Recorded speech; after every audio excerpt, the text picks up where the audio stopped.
unayotenda kwangu kila siku.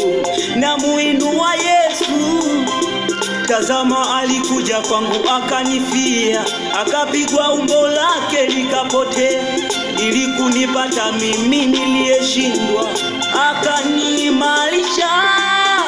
Mimi nasema asante Yesu, unayenisafisha dhambi zangu, ukathamini uwepo wangu, Mungu, mimi nashukuru.